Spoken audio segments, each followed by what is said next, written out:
కొంచెంలో నువ్వు నమ్మకంగా ఉంటే ఎక్కువలో కూడా దేవుడు నీకు ఇస్తాడు. నీకు 1,00,000 రూపాయలు వచ్చింది అనుకోండి, ఆ 1,00,000 రూపాయలకే కన్నులకు నెత్తికెక్కితే ఇంకా నువ్వేం పనికొస్తావు? దేవుడు నిన్ను ఎలా ఆశీర్వదిస్తాడు? డబ్బులు ఇచ్చి నేను చెడగొట్టుకోవడానికి దేవుడు ఎప్పుడు ఇష్టపడట్లేదు. డబ్బులు ఇచ్చి నేను చెడగొట్టుకోవడానికి దేవుడు అస్సలు ఇష్టపడలేదు. ఎందుకంటే నా కొడుకు సామర్థ్యం ఎంతో ఆ సామర్థ్యాన్ని బట్టి నేను డబ్బులు ఇస్తాను.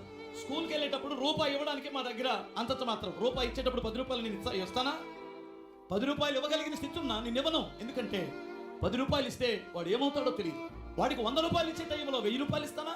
100 రూపాయలు వాడుకోవడానికే చేతగానటువంటి వాడు, ఏమండి ఆ డబ్బును జాగ్రత్త చేయలేనటువంటి వాడు వాళ్ళని పిలిచి వీళ్ళని పిలిచి, హలో అరే రండ్రా ఇప్పుడు ఆట ఆడుకుందాం, బెచ్చాలు ఆట ఆడుకుందాం, గోళీలు ఆట ఆడుకుందాం, విచ్చలవిడిగా బ్రతికేటప్పుడు వాడికి ఎలా?